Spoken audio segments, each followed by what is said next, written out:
So yeah, so one of my little linear regression little signals here, call it hammer time and La Bamba, just kind of little jokes and keep it PMA.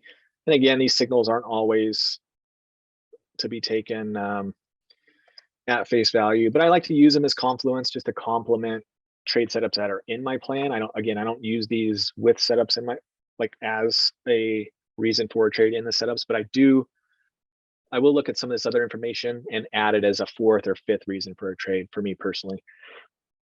So yeah, so if we lose that 17,568, definitely trend continuation is what I'm going to be thinking. And if I was trading it, over the weekend, et cetera, those would be the things. But to me, I see trend continuations to the downside. We talked about the potential head and shoulders to the downside.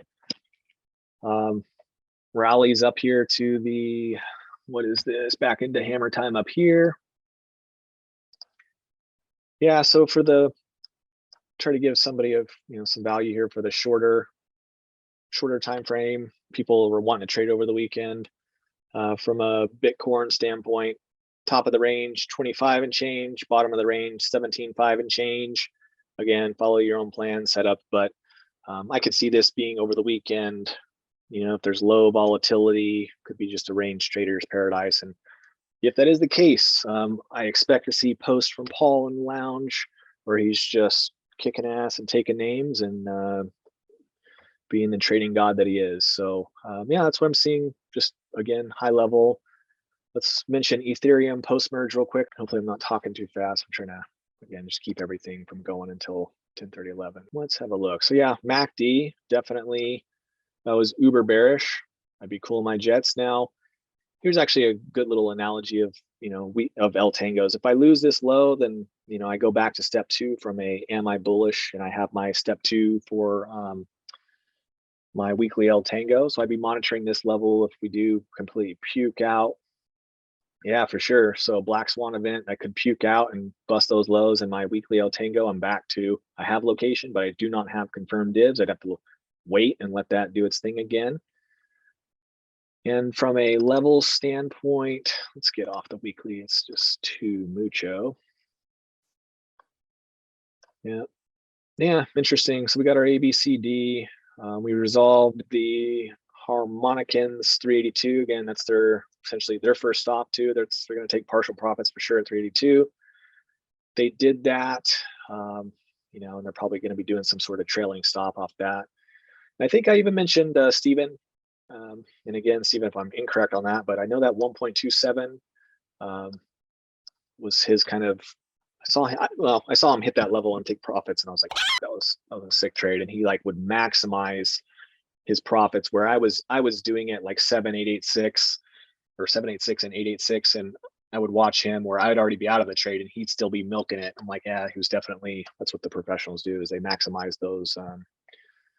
When they're in a winning trade, they let their winners run, and that's definitely, yeah, there you go. So Cotter's posting bullish harmonics. Very interesting. I'll pull that up in one sec. So yeah, we got this ABCD here, this level here, candle body lows, and mark that off at 1031. So let me pull this up and see if I can, Cotter. There we go. Yeah, perfect. Yeah, so Cotter's bullish. Yeah, oh, that's the one that you guys were going back and forth, huh? So his bullish harmonic setup actually does go to 350. So before things can get bullish for the harmonic peeps perspective, first things continue to be bearish, if that makes sense. So before things get good, they got to be more bad or worse.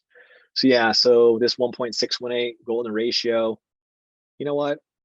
Yeah, I mean 1.618 golden ratio. That's how nature and all that stuff interacts. So if we look left, man, that'll be one hell of a buy, right?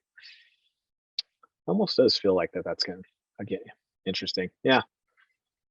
So very interesting. So yeah, if Ethereum gets down into the 350 level, I'll definitely be buying my 32 ETH and run my yeah, 1.4. Interesting.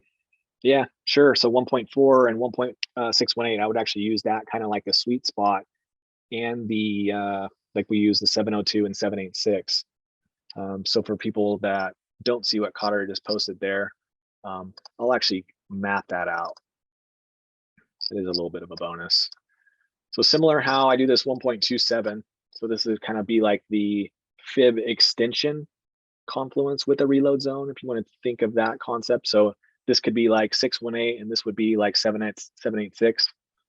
Sometimes what I would do when I was trading that harmonic 3-step is I would go, I would actually use that because that's the default, but he's saying 1.14. Let's see what that looks like. 1414. Yeah, interesting. You're saying that's been the golden spot this year, huh? Very interesting. So yeah, so that's 568 for that level. Thank you, Cotter, for mentioning that. It's definitely a value add for sure.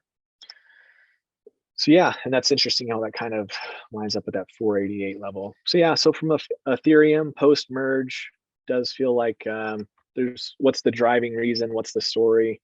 We need a story. We need some, again, the whole open ocean line, or the whole 10 nautical miles.